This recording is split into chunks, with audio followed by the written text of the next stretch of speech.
am very pleased to introduce and host one of my oldest and closest friends, Mike Hoefflinger. Mike and I met at Intel in the summer of 1997. He was working on Intel marketing. I was right out of business school. And since then, he's had a fabulous career, both at Intel and at Facebook. He left Intel after having served as Andy Grove's chief of staff for, I believe, 3 years. A couple of years. Yeah. Which within Intel culture is essentially a clear signal of succession in terms of people they are grooming to eventually run the company. And if you look at historically who have been Intel CEOs, several have been Andy's chief of staff, as it turns out. And then he left. He left for Facebook and has gone on to work there. He worked there for 6 years. Yeah, 6.5. Yeah. 6.5 years, and then left, I think, last year, and has since written the book, Becoming Facebook. And thought it'd be a great way to get him in front of friends and colleagues at Google, and have him share some of his thoughts on working at Intel, Andy Grove, working for Zuckerberg, working at Facebook. So, Mike, great to have you here. Thanks for coming. Thanks so much for having me. I really appreciate it. Thank you very much.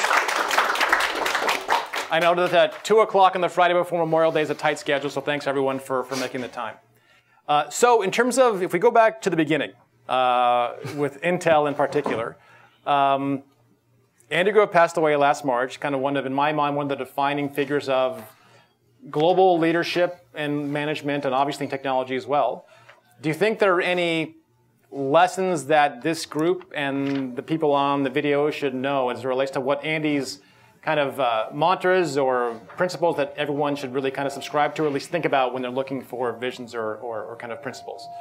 Definitely, and I think one of the aspects of the book is that we think about these titans, like Andy and I mean they literally have single names, right? Andy and Steve and Mark and Larry, and Elon. Like, I mean, we call them just by one name because we know exactly who we're talking about, and they're kind of titans of industry. And I think we celebrate them to various degrees, mythologize them, and then we kind of go back to our jobs and we're like, well, we can never be like those people, right? They're super special, and I can't be like that. And I think that's actually not so true. Like, if you think back to Grove, for example, who clearly put the silicon in Silicon Valley, and I don't say that just because I worked for him, and obviously that was a huge loss last year. But, he was maybe the original, what I call clever, foolish CEO, which is someone who has an idea that's very, very clever, but everybody at the time thinks it's totally foolish.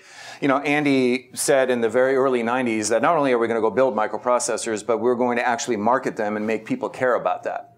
And that was completely insane at the time, right? And now, not only did that happen, but we're on kind of to the next thing already, right? And Steve said we're going to go make home computers when nobody thought that was at all possible. And Larry said that we're going to organize the information when everybody thought that Yahoo was basically done with that whole topic, right? I mean, Yahoo was pulling engineers off of search by the hundreds, right? When Larry and Sergey said, no, hang on a second, we can do that better, right? And it's still, to me, amazing that John Doerr put 20 million into that back then. We can talk about the ping pong table in Larry and Sergey's boardroom in a minute. But, and so what can we learn from them is that, of course you have to have vision. You have to be able to see around the corner. You have to be able to see something that not everybody else is seeing, right? Because an idea that's clever, that everybody thinks is clever, it's just a big-ass food fight, right? So there's no winning there, like at least not in a highly leveraged way. So, but to me, what is also important about these folks is that they do get credit for being a visionary. What they don't get credit for is that on a day-to-day basis, they have the will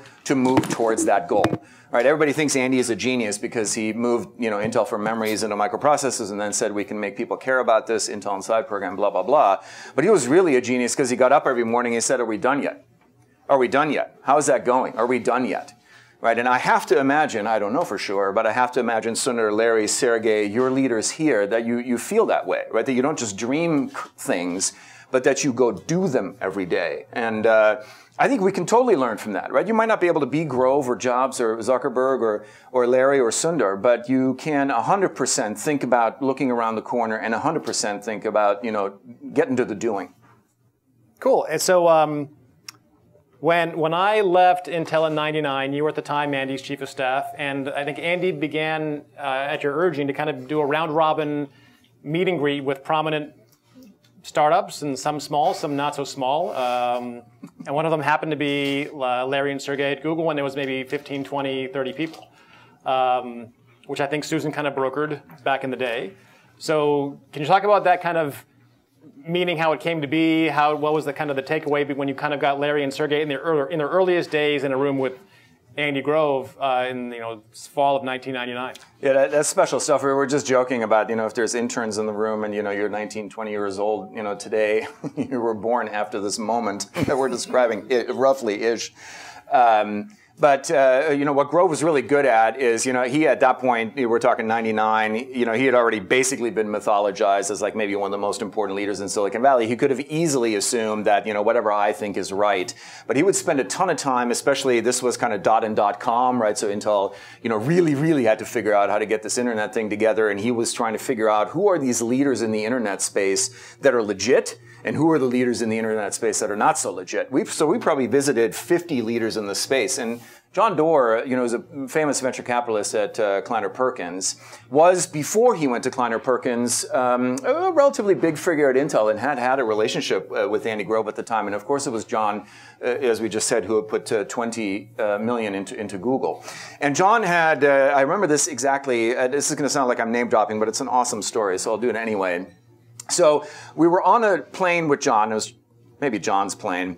And we were going up to Andy and I were going up to Seattle to visit Jeff Bezos, which has got to be like the single best name-dropping sentence like ever, right? So, and while we were flying up there, John looks at Andy. He's like, yeah, you should talk to these two guys. I just put 20 million into them. It's 99, it's Google. I'm not 100% sure. I might have shown Andy Google, right, the unlucky button. This is the Pentium 2 search I think you did. Yeah, and I think, I want to say maybe you're the one that told me about it. That's eminently possible. I'm going to interrupt the story to tell you how we got to Google, because what happened was Susan and I were working at Intel at the time. And Susan said, I'm leaving to work for these guys in my garage. It's going to be a cool gig. I'll knock yourself out. I'm going someplace else. I don't want to join those guys. I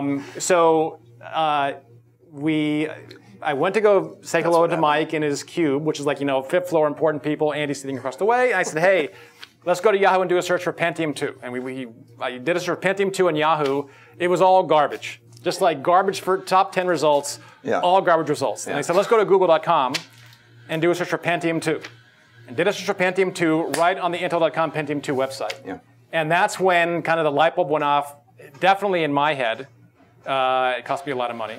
Because I didn't go to Google after having done a query. And I think we should spend a lot of time dwelling on that. Yeah, of course. And then Mike kind of saw, hey, that's kind of cool. The other prominent website in the industry can't even get to our flagship website. When you search for the product, you go to some 20-something person company right on the actual page you want to go to. Yep. And that's, I think, kind of what prompted the intro to, that's when John mentioned it, you recognized it. Exactly right, and those two things came together, and that's exactly what it was. And the other thing that had really piqued Grove's interest at the time is because I think there was already, the word was out that Larry and Sergey were building on x86, so Intel architecture, standard microprocessors in standard servers, which now, of course, we recognize as the fundamental move that actually made cloud possible, right? But back then, you got to remember, .com was the law of the land, basically, right? If you were not getting, custom designed servers, what the hell were you doing, right? Whereas Larry and Sergey, going back to Stanford when they were operating under the desk, they were, putting their own servers together. I mean, you guys have heard this story 100 times, right? I still remember Larry calling me up in the years afterwards and being like, we cannot get enough CPUs. Can you have your channel partners get their shit together, right? Because we're having a server build party this weekend and I need 1,000 more, right? I mean, like Larry himself, right? I mean, like, and so Andy's like, that's fascinating, right? Because we're trying to figure out what the future of, Intel microprocessors was, beyond the desktop. And so we're like, okay, this sounds like a great idea. So we go, together with John and Andy and myself, and we visit Larry and Sergey. And they're on the second floor above the ice cream shop, downtown Palo Alto. Neither of those things exist anymore.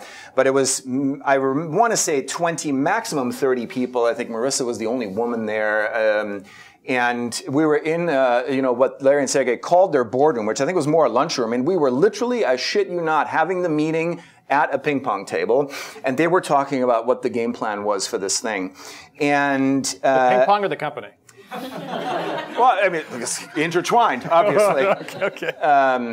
And I remember thinking very distinctly, because Andy and I, after we would go to these meetings and we would visit other leaders like Jeff Bezos, it was fairly clear to us that these are super legitimate leaders of the future. And this was a totally real thing.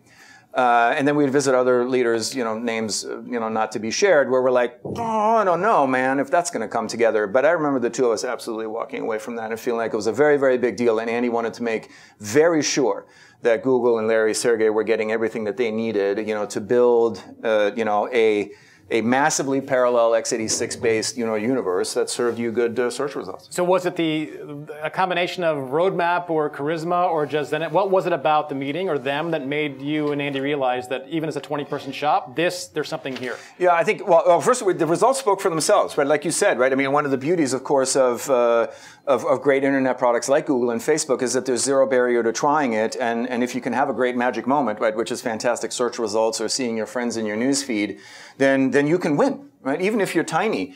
But I think there was a couple of things. One is, Larry and Sergey believed what we believed, which is that a standardized architecture is going to be way better for scaling this thing and making it work from a cost perspective. So we felt like strategically aligned.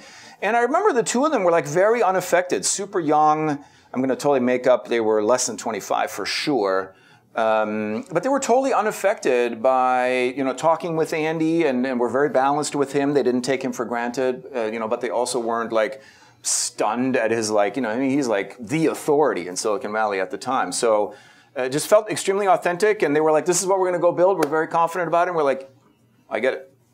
Cool. So when you look at having had a lot of experience with Andy and also a lot of experience with Mark at Facebook, what linearities exist between their styles, their perspective, how they approach the business, how they want to grow the business, how they disrupt the business? I had a chance in 2009 when I started working at Facebook to tell Andy that I was there now, to tell Mark that I had worked for Andy and whether the two of them would be interested in meeting, and they said yes, and I had a chance to sit in on that lunch. Which, you have to kind of paint this picture, right? Andy is in his 70s, Andy is in his early 20s. They're separated by 50 years, 2 generations. Not just 2 generations kind of in age, but also 2 generations in technology, right? Andy was CPU, and then came kind of internet, and then came, if you will, Mark and mobile. I'm not equating those two necessarily, but, and yet, one thing that's amazing about Mark, and I bet you feel this from Larry, Sergey, Sundar, and a bunch of people here as well, is as much as you have like a vision for how things need to move forward, there is a respect for the past in Silicon Valley. There's an interesting interest to learn from the past, right? So Zuck was absolutely a disciple, of Grove's kind of management Bible, only the paranoid survive. And so they were kind of trying to dial each other a little bit, right? Andy was trying to figure out if Zuck was the real deal, and Zuck was, trying to kind of deal with the fact that Andy had jumped off the page of this book, and he had a chance to chat with him now, and they were kind of circling each other a little bit, and then kind of, Grove went for the gusto and said, why did you pass up the, the $1 billion from Yahoo? And Zucker kind of, was able to read that not as like an offensive kind of question, but as like a real question. And he kind of thought about it a little bit. And he just said, look, I just felt really confident that we could be much, much bigger than what Yahoo thought we could be. Andy really understood in that moment that Mark was like him. You remember what I said about Andy, right? The willpower to get up tomorrow morning and ask yourself, are we done yet? How are we doing on that thing? That Mark hadn't just seen around the corner, but had the willpower to go build this thing. And that to me was amazing, right? To see it across 2 generations, that you had this echo of this kind of willpower-y thing that I had seen in Andy that I felt was so important, actually, that Mark has that as well. And it completely doesn't matter which kind of epoch of Silicon Valley, you are, or where, in the pecking order of Silicon Valley you are. That's the defining thing to me of Silicon Valley, right? The doing never gets in the way of the talking. And if you ever find yourself at a room either at your company or at some other company, right, where the talking is getting in the way of the doing, run to the hills. Code settles arguments. I mean, this is, I don't want to pretend that I know your culture, right? But I think this is what it feels like here, right? Because I know that's what it feels like there. On that topic of when the talking gets in the way of the doing, and I'll say that's, how do you stop it? Like when you're actually encountered in a meeting and it's not so easy to run for the hills, so to speak. How do you intervene? What can you do to kind of get in the way of that trajectory? Well, what I think, kind of internet businesses like us, what's so amazing is that we really, if we want to, we can really pay very close attention to the user, to the people that are using our stuff. And that's the one thing you can never escape, right? People either like your stuff or they don't like your stuff. And tomorrow they like your stuff better than they did today, or they don't, right? And you had an idea and you put it in front of them and they either sparked to it or they didn't. Or you're observing them do stuff that's kind of using the product in a way that you hadn't intended, and it gives you a chance to adjust, right? So I think, us as businesses, like imagine you're Ford, right? Where it's like very difficult because I'm totally making up a name. I'm not trying to pick on Ford, but they have a channel structure, right? And Dearborn can be pretty far removed, right, from a person in Idaho who's using their F-150, right? It's a little difficult to know, do they love this version of the F-150 or don't they? Whereas it's like not a religious question. Right, like either people like your thing more today than they did yesterday, or they don't. Right, and we should keep building stuff. For a second, I'll pick on Wave, and then I'll go pick on a Facebook thing. Meaning the Google social product. Yeah, whatever you want to call it. Well, no one here will know what it is. No, and I'm sorry. And by the way, of course, and unfortunately, I forgot his name now. He built Wave here, and then went to work with. Yes, exactly. Went to work with Mark on Graph Search. Because you have to 1,000,000% applaud him for building it. And at the same time, 1,000,000% applaud you for shutting it down. Exactly the same way that, Zuckerberg leaned in like crazy on Google Home, right? Which was this little like Android replacement doohickey, right? Which is like, people are like finally like, this is too much Facebook. I like Facebook, but I'd like it to not take over my phone, right? And so they launched it, massive fanfare, CEO of HTC, CEO of AT&T, and then had to, and shut it down because it just wasn't working, right? And that's exactly what we should do. We should 1,000,000% throw down the field, right? And when it doesn't work, we should stop and move on to the next thing. Because we know there is no religious argument, right? People either like your stuff or they don't like your stuff. We have all the numbers. I'm wondering if there's a way, if you can't invest everything in throwing down field, how do you self-select the ones that you think have the highest probability of actually meeting success? In a smaller company environment where you just can't afford to do everything at once at the same time. Yeah, and and you have to be you have to be brutal about that for sure. And of course, everybody will say you got to make a decision with less than 100% certainty. So you got to do two things. One is the reason every one of you is here is because you have a point of view, right, about stuff, right? That's why Google hired you. And so you've got to lean into your point of view. I believe X. I believe the next thing that we could do is X, right? And you got to lean into that. The people around you have to lean into that. You have to speak up. Your leaders have to listen, right? So you have to have a point of view about what might be next, because there's no guarantees. If there was some guarantee, then a couple of women in Soma would have built it already. I was going to say a couple of dudes, right? But isn't that the problem in Silicon Valley today? So. And then I think you just have to go. You have to have a point of view. You have to allow the data that you've experienced in your life, whether you're have spent all of your career here or somewhere else, to inform you. And then you have to make a bet, right? And how you make that bet, by the way, completely decides your future. And I'm taking execution for granted there for a second, right? Which is like in good companies, you should be able to do that, right? So your ability to come up with the next idea, right, faster than the other guy, and build that thing, is defining. Because if you can put a magic moment in front of somebody before somebody else, you win. Right.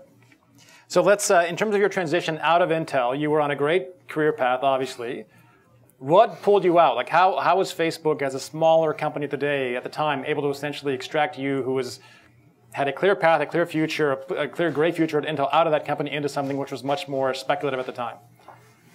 Yeah, my boss, the morning I told my boss at Intel that I was moving to Facebook, she told me I'd made VP. So it was a little bit, and this is the fall of 2008, right? The economy is shit, like super not good. And I'm leaving Intel, which is like an annuity, basically, right? It's funny, at the time I don't remember feeling that panicked. I should have clearly been panicked. Phenomenal company, right? Super phenomenal company, Intel, just to be very clear. But what I was running the Intel Inside program at the time, which, together with the OEM, spent $2 billion a year marketing, personal computers. And the digital advertising, offerings were huge for us. We had a big relationship with Google. We had a burgeoning relationship with Facebook. We were beginning to see that there was something interesting happening there in terms of the people, the understanding that they had of people, and the ability to kind of create demand there, and pairing that with what we were doing, obviously, with search, which is to convert intent. So, and at the time, I had this feeling that it would be good to be at a place that might be good at mobile, right? So this was super roughly 2008. iPhone had made clear that smartphones were not going to be a niche. And I basically, my whole philosophy was, if I'm going to not be an Intel lifer, I have one time to make a change, and this might be a good one. And so what were the criteria for you to say, this is the one that would, I liked Facebook as a product personally. I used it personally. I felt that they were in a good position to do well in mobile. I didn't know how right I was about that. And It was clear to me as a person who spent an enormous amount of money in advertising that this was going to be a good product. Okay. So if we get to kind of the book, why write the book, and who's going to play you in the movie? A super, super old Tom Cruise will play me in the movie. Well, and if I'm honest with myself, as old and overweight Tom Cruise, but which like he'll never be. Like I don't know how he does that. But we just simply hadn't written down I think anything about Facebook since the movie. And to me, the 7 years kind of since 2009, 2010 are like way more interesting. Right, I mean, a 10x in the user base, 100x in revenue, 4 of the top 6 communications products in the world. I don't care which side of the truth you come out on how the hell Facebook was created, or whether you love or hate Aaron Sorkin. The last 7 years, like, way more interesting, and nobody had written it down. And I was there, so I felt. Meaning none of the other books out there did not come close to having the level of beyond the origin story. I mean, so certainly Accidental Billionaires was written by Ben Mesrick, which is the source material. Ben Mesrick was the Bring the House Down MIT card counting dude. That led to a good movie. And that Mesrick book was very thinly sourced, right? It was basically sourced only through interviews with the one other co-founder of Facebook that eventually got pushed out.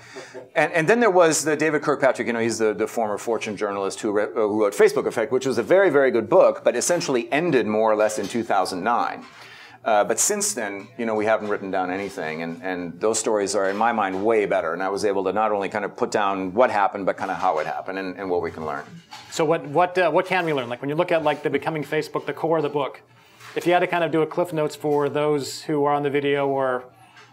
Well, the core of the book, to the extent that you've leafed through the table of contents, is kind of the 10 lessons that I took away from, those 7 or 8 years of that unprecedented rise that they had. And it starts with the observation that I already made, which is, doing is better than dogma, kind of finding your inner Zuck. How the hell do you decide? Forget about whether you're running a company or you're building a product or you're running a small business, right? What is the horizon of kind of your will to lead? You got to be really clear about that. And, it's fine to build a feature or a product, but don't think that you can go build a mission and change the world, which is something like the Jeff Bezos and Steve Jobs of the world are doing, and that's going to take less than 30 years, right? And if you don't have willpower to get up tomorrow morning and ask yourself if we're done yet, that you probably shouldn't sign up for that. So I think, you learn that. You learn stuff like to disrupt yourself before somebody else does. We can touch on that a little bit. You learn, simple stuff like, how do you win the talent wars, right? And, this notion increasingly that we're, I think, using at more places than just Facebook in Silicon Valley, which is focused on people's strengths. Practically ignore their weaknesses, right? Just really focus on matching what people are interested in to what you ask them to do. Get out of the ladder mentality, because that math doesn't work, right? If the only way that you're engaged at work is by going up to the next level of the ladder, the math doesn't work, because there's a third as many spots on that part of the ladder as there are at the level that you are now, right? So if you can't keep people engaged, beyond moving them up a ladder, then you're screwed, right? And so, even just subtle things like that you don't necessarily realize outside of the building are super crucial lessons, right? Both Google and Facebook, in my mind, are the lenses on the world today, far and above anything else in the world, which is a lesson about if you're going to build something, add by subtracting. Right? Now that we all have smartphones, right, piece of glass in our pocket, connected to everyone, everything, all the time, everywhere, you don't need more shit. You need less shit that you really care about, right? And if you're building a product that's trying to put more shit in front of you, you just forget it, right? And so, I can give you, topics, and you'll give me exactly one name that'll do that for you. If I said information, you will say Google. If I say people, you'll say Facebook. If I say places, to go to, you'll say Yelp. TripAdvisor, Uber, right? I mean, you do the math, right? There's only ever one answer for each of these topics, because people have figured out a way to make things easier for us rather than harder. So let me ask you. In the book, you mentioned that Google Plus was doomed 3 years before it ever launched. I can comfortably say I knew that it was doomed 5 years before it ever launched. So actually, we'll. It wasn't an idea 5 years before. Well, but let me contrast this with the Google Wave anecdote, where they should be applauded 1,000% for doing it, 1,000% for shutting it down. If you knew that it was going to be doomed 3 years in advance of the launch, one, why would you say it was doomed? And two, would you have shut it down then before it even got ahead of steam to kind of waste that many resources? Well, the tricky thing with these kind of looking back things, it's always easy to be 20/20 in hindsight. But here's why I thought Looking back on it now, I was doomed. I really love the book called Crossing the Chasm by Jeffrey Moore. It's kind of not as popular now as it used to be maybe 10, 15 years ago in Silicon Valley. But it's basically a book about, deep scientific research about how people adopt new technologies. And yes, it applies hugely to consumer technology, but it also applies to other things. Like this is how kindergarten went from an educational concept in Germany to basically take over the entire world in 50 years. This is how, new seed, plants in the Midwest are used by farmers super rapidly as they come out, right? And it's always this notion that, the innovators will pick it up first, and about 2.5% of your cohort is that. Then it'll be the early adopters, is about 12.5% of your cohort there. Then comes the giant chasm, right, that you have to jump over to get to the early majority, which is another, call it, 25%. Then comes late majority, and then the laggards. And everything always happens that way, right? And what you have to realize is it's very easy to get the innovators and the early adopters. They basically try shit for the sake of trying shit, right? If you can't get them, you're like super screwed, right? But the early majority is really only when they see all the people around them using something, and when it is really, truly, pragmatically useful, then they will jump to go use it. And if you look at Facebook in 2009, they had gotten to the early majority of internet users that were using Facebook, right? If you say the cohort of their target audience is internet users. And so the only way, if you're going to build a product that is essentially like Facebook, and I don't think that I'm misstating that Google Plus looked heavily and behaved heavily like Facebook. That's not a judgment. I think that's a fairly fair conclusion. If you're going to build something that is practically identical, you do not want to go up against somebody who's already on the other side of the chasm, right? And that's my issue. And I think you ask a great question, which is, you should have built Wave because there was no clear indicator that it would fail, and it could have been very interesting. Whereas with Google Plus, I think because of the way that it was defined, and a lot of credit to Andy Hertzfeld building circles and all that, I get it, right? But like the way it was defined, it was doomed almost scientifically, if you believe in kind of the crossing the chasm philosophy. And in the book, to not only, basically throw this thing out like it was doomed 3 years earlier, to me, the thing you should have leveraged was Gmail, which you tried because you put an extension on Gmail. I forget now what it was called.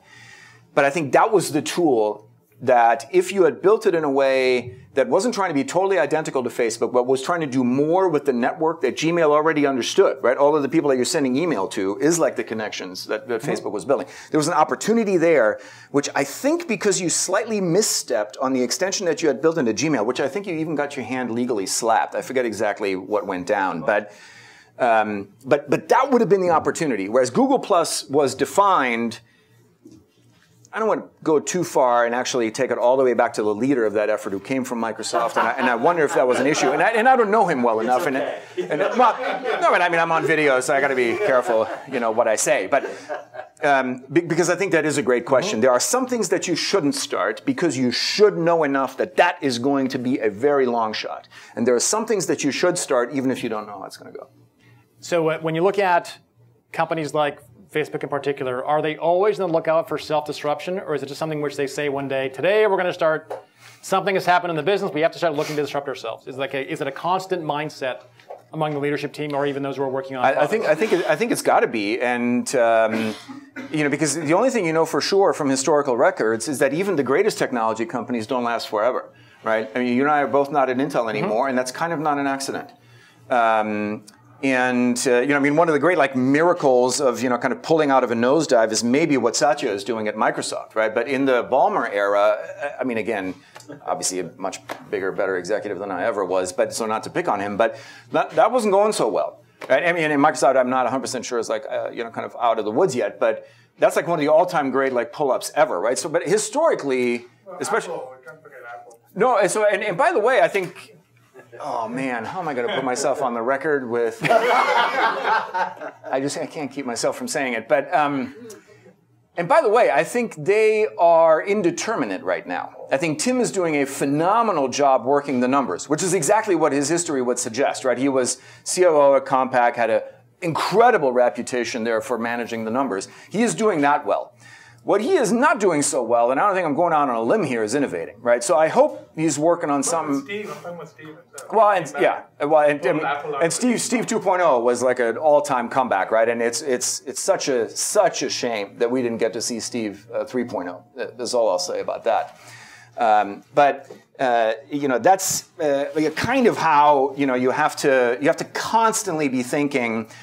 How could I disrupt myself? Because someone somewhere is doing it, right? Especially because that's how you grew up, right? There was 21 of you down in Palo Alto, and you beat the living shit out of Yahoo, Microsoft, right? And everybody. So if you can do it, somebody can do it to you, right? And so you have to, if you're Larry Sundar, Mark, Cheryl, you have to believe that there's somebody who's gonna who's out there trying to beat you, right? Even if it's Evan Spiegel in LA, and maybe you think he's a douche, maybe you don't. How do I put my... This is the worst. I clearly have to take the Gary Vaynerchuk approach now, which is like, I'm burning this thing down. Okay,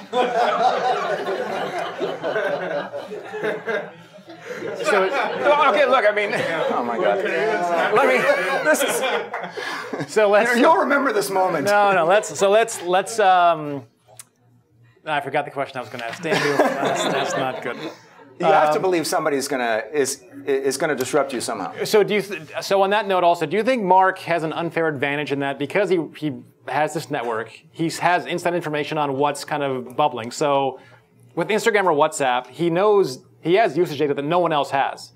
So he can say Instagram is a bargain at $1 billion, even when everyone thought, oh, he overpaid. And he can say it's a bargain at 14 for WhatsApp when everyone else was saying at the time, it sounds like a ludicrously high number, when now if you look back, you say, well, that was, again, of all things, a bargain, right? So does he have like inside information, or is it just kind of pure being that good? He doesn't have inside information in the legal form of that word, but you mentioned Instagram, for example, which of course, at a minimum was using Facebook login, right? And also in a way actually was connected to the API. So Mark, who actually knew, of course, Kevin Systrom for years, the CEO of Instagram before that, but they had a personal relationship. They'd met long before that. Mark knew much more than what was publicly available about Instagram, which is occasionally Kevin and Mike would update on how many users they have, right? We've got 10 million now, but like very, very, very occasionally. But what Mark knew, because of Facebook login and other kind of data that was coming through the Facebook API, which completely legally, right? Because it's their API. Yeah. Kevin and Mike were using the API.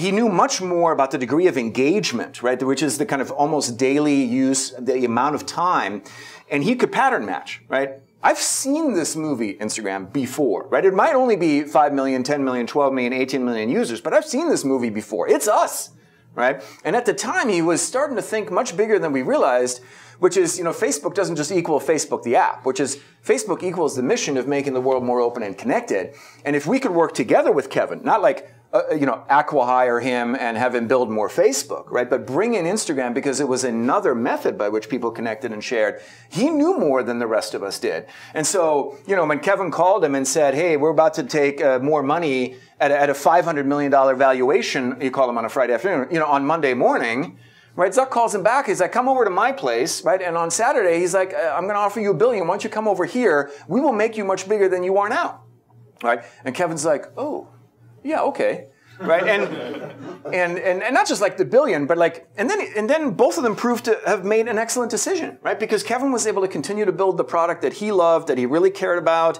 and he was able to do it in this, without having to worry about the massive infrastructure issues, that are behind that, because Zuck and the team were able to help him, right? And then, of course, once you've done that, then you can get really good at, when you sit down with Jan Koum, who would build WhatsApp to 400 million users, you can look at Jan and you can say, hey, look how we helped Kevin, right? And then Jan can be like, okay, I get what you're saying, right? There's a proof point that you're going to leave me alone and build the thing that I'm dreaming about and help me, with the stuff that's hard, right? Like this way, Jan didn't have to worry about monetization, right? And so, he did know more, and I think the same is true for you guys. I don't know all the data that you guys are sitting on, right? But I mean, the world is telling you every day what it cares about. So you should have a better perspective on pretty much anything than anyone. Right, in terms of having data to back up your instincts about the future.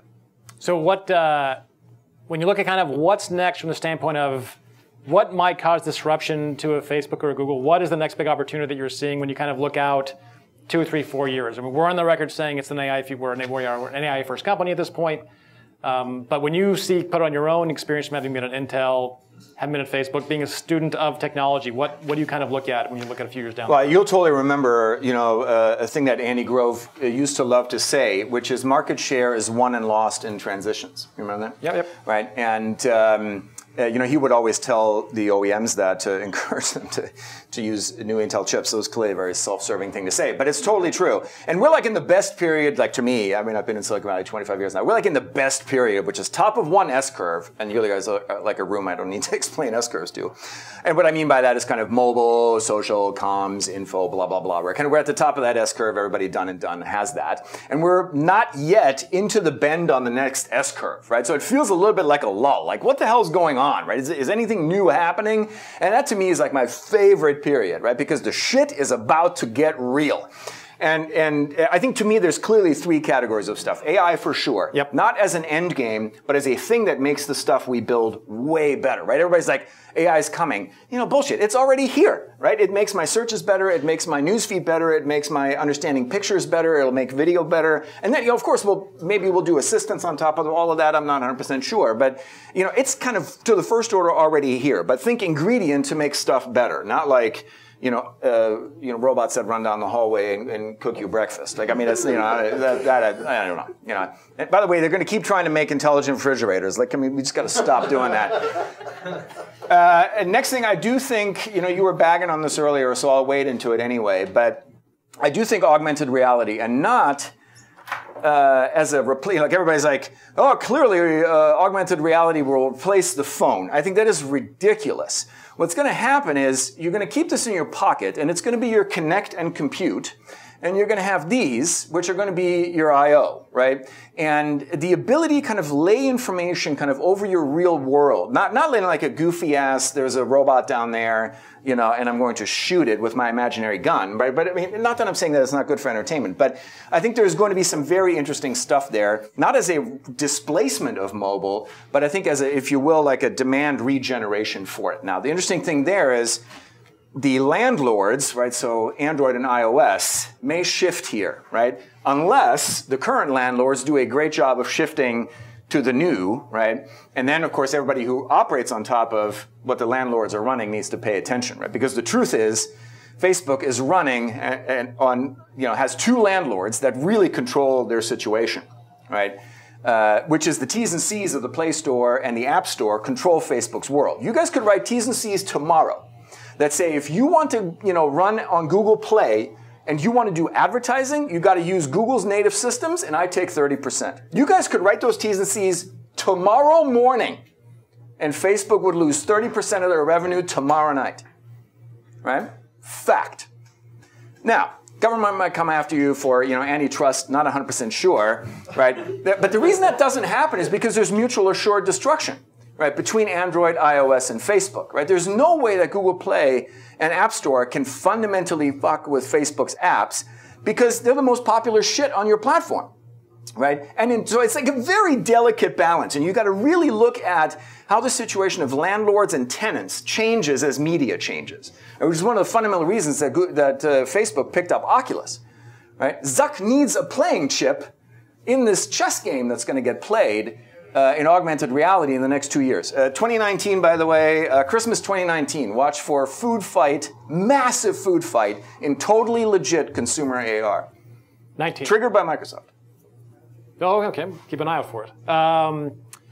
In terms of like top of the S-curve, if you're looking at the current adoption of smartphones globally, what thought do you give to like the next 2 billion users? Like when you look at the 2 billion folks that will never own a TV, never own a PC, never own a tablet, they might own a feature phone, but they might own a smartphone. What opportunities are presented, if any, by that segment? And should it be a focus for companies like Facebook and others, given the monetization prospects are slim? Not many advertisers, not much commercial transaction. I mean, it's serving a good and kind of you're getting services out, but how much of a focus should it command? Well, it's fascinating, I think, to watch the different players on this topic right now. As I say in the book, right, at some point Zuck had to stand up in front of his board, which was just cursory, by the way, because they don't have control over him, and say, I want to put a lot of money for a long time into something that's going to be the most difficult thing that we do, with totally uncertain outcomes, that will monetize, best case, at 1/10 per person as the US. And the board had to look at me and be like, yeah, that sounds fine. Drones the size of 737s that weigh as much as a Prius that stay in the air for 90 days and get their energy from solar seems like a great idea. We should totally put those up, above Africa and India and Southeast Asia. And you see that Zuck is very serious about that. He really, really does want to connect the next N billion people. And I mean, like way beyond, we live here in LTE land. And we don't understand that only 30% of India is on the internet. We don't understand that there's places in Indonesia that there are days, where they have enough money to spend on data, and then there's days and days and days and days and days where they don't have enough money to spend on data. And we don't know that there's actually places where people may have a phone before they have power and clean water. Right? So Zuck is super serious about this. My sense, looking at you guys from the outside, is that you guys are super serious about it. Which clearly isn't because of the monetization potential. The data is very clear. It's just like Zuck has decided this is important in the world, and he's going to go, do what he can down that road. You guys feel to me like I feel the same from you guys. Android, in my mind, is one of the great fundamentally enabling technologies in this space, right? And everybody says, Apple gets all the profits in this space and Android gets all the market share. I think Google, Facebook deserve a ton of credit for showing that they care about this way beyond money. Now you look at Apple, not so clear to me whether Tim Cook cares about the next 2 billion people that aren't connected. Not accusing him of not being, but it's not clear, it's not evident. And then you look at somebody like Evan, and I hate to pick on Evan, because he's clearly building the MTV, of right now, and you have to give him credit for that. But Evan has essentially said, I don't care about India. I think he might have literally said that. But he's very clear that his strategy is, I'm never going to grow as big as Facebook. I'm going to go for massive ARPU in the Western world. That's what Evan has said, which, by the way, is a good strategy. There's no way that he'll be as big as Facebook, so you've got to go deep and do ARPU. But he has, either by his action or through his words, essentially said, I don't care about the unconnected, and I actually don't even care about the kind of the lower percentiles of the connected. So you just watch the actions of these companies, and you see kind of what their intent in the world is. And sometimes their intent is totally related to revenue and profitability, and sometimes it totally isn't. But I do think that, there's so many people outside of the bubble that look at Google and Facebook and it's like, oh my God, it's not like real in my world, and you guys are all just about the money, and you just can't look at Google and Facebook in particular and accuse them in this case of being about the money. Because chasing, low-end Android, and connecting the unconnected is not a great business right now. So in addition to vision execution, how much of a role do you think luck plays for these luminaries that you mentioned? I think it's impossible to say that it doesn't play a role. Absolutely, you have to be able to see around a corner. You have to time it well. You have to have the guts to go after something that other people think is crazy. You have to be able to execute well tomorrow. I do think you have to get a little bit lucky for sure. You look at Facebook, for example, Mark wrote the Facebook.com in 2004, totally web-based, of course, which is the only thing that he really could build at that time. And it was 2006 that we got Newsfeed, which was the fundamental breakthrough, if you will, of kind of the Facebook user experience that they built because they saw people kind of pecking around of people's profiles. And they're like, oh my God, we got to build one place where you just see all this stuff and then we'll filter it a little bit. But even that was the year before iPhone, right? And, which they probably sold a couple of million units. And then, they were in just perfectly beautiful position, because Newsfeed itself was a vertically scrolling column of bite-sized information that looking back on is it's perfect for mobile. I mean, you literally couldn't have invented a better thing for mobile, right? Except they did it before mobile, right? And so the fact that they built, Facebook in 2004, then they built Newsfeed in 2006, and then they had this perfect confluence with mobile. Even Chris Cox, who's an awesome chief product officer, would not tell you that he had that whole thing figured out. And it was a perfect fit that came together beautifully for them. And even Mark, I think, would say that was a piece of good fortune. Do you have any insights on the tension between Google as being kind of the gateway to the open web and the rise of these closed-off platforms like Facebook, Instagram, Snapchat?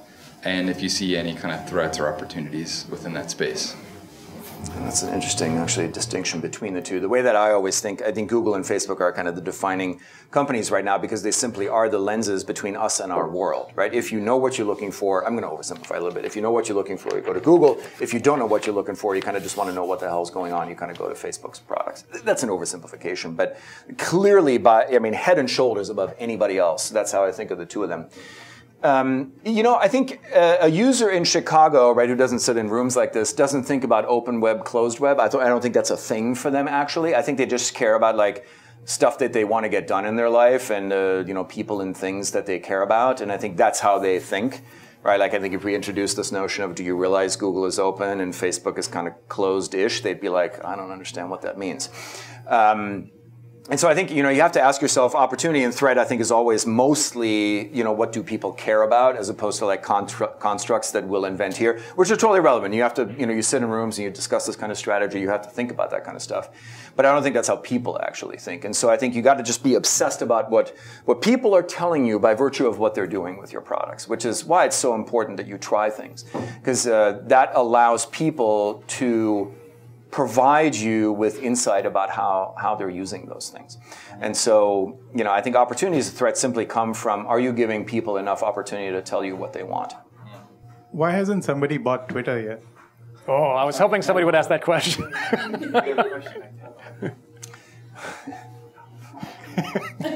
This meeting is just a phenomenal opportunity to completely light my career on fire.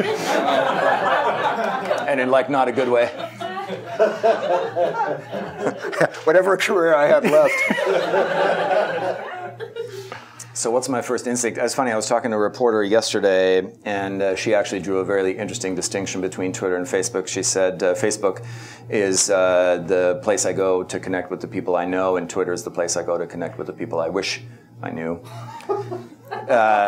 Which I thought was interesting, and I think which actually tells you a little bit about. I think the human condition is we want to be connected to the people that we know. And I think the size difference of Facebook and Twitter tells you exactly, how much passion there is for connecting to people that we wish we know versus people that we actually do know. And I think Twitter is in the purgatory of the in-between, clearly, right? They are neither Facebook nor Snapchat, right? They're not big enough to be Facebook, right? And to reap the benefits of giving advertisers access to this borderline infinity of people, and they're not as narrowly popular as Snapchat. And you just never want to be in the in-between, and that's really their challenge. And I think there were times in the past where Twitter I think was an interesting acquisition, and it's interesting that those times seem to be gone, right? I think there was a time where Twitter's information graph, to me, seemed very interesting to Google, actually. But you guys clearly, I have no idea whether you ever looked at it seriously, but you guys clearly passed on it, and I don't get a whiff of interest from you about that acquisition now. Maybe you're just waiting until it's, bargain basement deal. There was a time when Facebook felt very threatened by Twitter, especially by the very everything is open model. And that was the moment when you saw Mark kind of tweak the privacy knobs quite a bit on Facebook. That's when Mark introduced asynchronous following on Facebook. But it was very easy for them to just kind of onboard, those features into Facebook, and it obviated the need to be worried about Twitter. So it just seems to me that they're kind of beyond a pickup, unless they fall to a place where somebody just cannot prevent themselves from buying them. I mean, these days, Verizon seems to be like in the business of a big giant roll-up of everything not called Google and Facebook. So who the hell knows? So they never crossed the chasm? Well, if you look at the data, literally they did not. That's actually, which is exactly the math that I do in the book. And Snapchat is right in the process of crossing the chasm, right? So Evan's got to really stay concentrated. And of course, it depends a little bit also on how you define target audience, right? If you define target audience to kind of young millennials and Gen Z, then Evan is crushing it, right? But Twitter, I think, because it has the aspiration to broadly serve the internet, if you look at the numbers, is exactly in front of the chasm. They are one of the great exact mathematical examples of what Moore is talking about. Do you have any advice on how to navigate your career in the Valley, like broken down to like your first 10 years, your second 10 years, and like what are some of the warning signs when you say like go run for the hills, and what are some of the signposts for like, all right, let me hop into this as soon as I can? So my favorite warning sign for myself is you know, when I have a moment, you know, during a day where I have a choice about what I can do next, as opposed to like 12 things that are, you know, that absolutely have to happen, and I don't really have much individual choice. When in those moments of choice, I find myself increasingly doing something that's not my core job, right? And you have to actually step outside of yourself and observe yourself doing this. When you increasingly see yourself doing something that's not your core job, it's probably time to connect to something else. Now, that might be at your own company, right? Because here's something I think that's underappreciated about big companies, which clearly Google, Facebook now are, which is just the sheer number of variety of opportunities inside that company without having to give up the equity and reputation. I mean, I don't mean equity stock, but equity reputation that you've built at that company. So when you detect yourself in those moments where you have choice, drifting to something else, pay attention to that. That to me has always been a pretty effective way to find yourself connected to what you do best. And that simply is going to be when you're going to be happiest, you're going to be working harder at it, you're going to produce better results, you'll be known for it. For me personally, you mentioned, do I do 10 years, 10 years, 10 years? I personally don't work that way, but that certainly doesn't mean that you shouldn't work that way. I find Silicon Valley, the situation, even at individual companies, much less the Valley itself, there is so much opportunity and constant forward progress that if you try to estimate, I'm going to do this in 3, 5, 7, 10, 20 years, that you'll actually lose sight of the opportunities in front of you. So I have a tendency to just run a very tight loop with my career, which is find something that is going to be awesome at a place that you think is awesome, right?